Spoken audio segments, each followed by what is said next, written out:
यस्तो भएको कारणले गर्दाखेरि आदरणीय दाजुभाइ दिदीबहिनीहरू यतिखेर नेतृत्व नभएको अवस्था हो देशमा। अब असल नेतृत्व खोज्नका लागि तपाईँ हामीले विचार गर्ने कि नगर्ने? यस्तो एउटा नेतृत्व जो नेतृत्व इमानदार होस् है, 1 रुपैयाँ पनि भ्रष्टाचार नगर्ने खालको नेतृत्व नेपाललाई चाहिएको कि होइन? हो, देशभक्त नेपाली तपाईको छैन, देशभक्त नेतृत्व नेपालीलाई चाहिएको कि होइन? हो, भिजन भएको भनेको दूरदर्शी योजनाहरू गर्न सक्ने त्यो खालको दृष्टिकोण भएको नेतृत्व नेपाललाई चाहिएको हो कि होइन? कि 1 कोठा पैसा राखिराख्ने नेतृत्व चाहिएको हो? हजारौं हजार मान्छेलाई मारेर तपाईको रगतमा टेक्दै गएर कुर्सीमा बस्ने नेतृत्व चाहिएको नेपालीलाई? अब झगडा मात्रै गराउने, बारी खन्न नलाउने, खेतो खन्न लगाउने है, पाइप तान्न नलाउने, खुट्टा तान्न लगाउने नेतृत्व चाहिएको हो नेपालीलाई? यदि त्यसो हो भने अब बेला आएको छ। आदरणीय दाजुभाइ दिदीबहिनीहरू, तपाईको मत परिवर्तन गर्नु भएन भने यो देशमा परिवर्तन आउनेवाला छैन।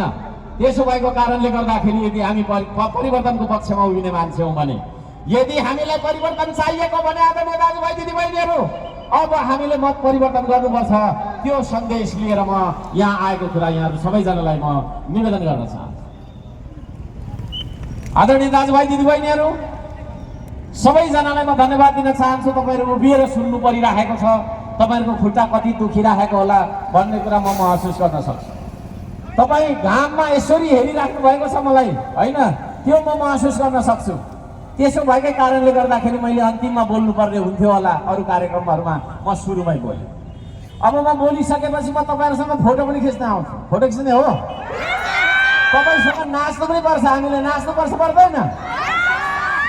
हो, त्यस्तो एउटा नेतृत्व जुन नेतृत्व तपाई सँगसँगै हाँसोस्, त्यस्तो एउटा नेतृत्व जुन नेतृत्व तपाई सँगसँगै होस्, तपाईको घर दैलोमा भोलिको दिनमा पनि आओस्, तपाईको दुःख के छ, तपाईको सन्च बिसन्च के छ भन्ने सोध्ने खालको नेतृत्व, छाम्दा भेटिने खालको नेतृत्व, बनाउँदा बोल्ने खालको नेतृत्व तपाईलाई चाहिएको छ कि छैन?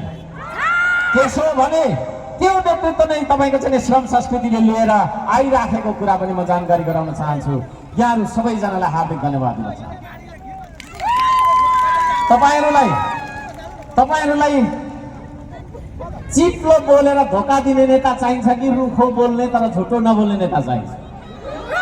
हो, खस्रो मस्रो तर जे छ त्यही बोल्ने, आज एउटा बोल्ने, भोलि अर्को बोल्ने, पर्सि अर्को बोल्ने होइन। जे हिजो बोलेको थियो त्यही आज बोल्छ, जे आज बोल्दैछ त्यही 50 वर्ष पछाडि पनि बोल्ने हर्क साम्बाङ जस्तो खस्रो नेता तपाईलाई चाहिएको छ? यदि त्यसो भने श्रम संस्कृति तपाईहरुको अगाडि अन्तिम विकल्प भएर आएको कुरा म जानकारी गराउन चाहन्छु। हामी ढाड्दैनौं, म ढाड्दिन। यो श्रम संस्कृति मैले नै सुरु गरेको, मेरो विचारबाट आएको यसको सिद्धान्त पनि हर्कबाद भन्ने छ।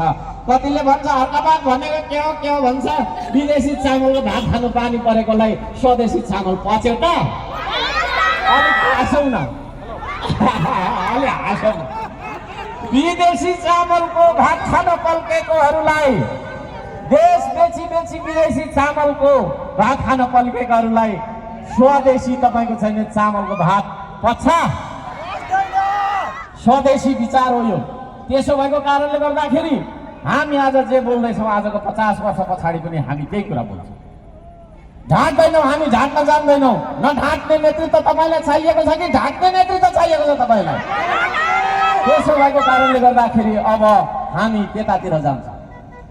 मुखले ठिक्क, व्यवहारले दिक्क बनाउने मान्छे हामीलाई चाहिएको छ त? छैन।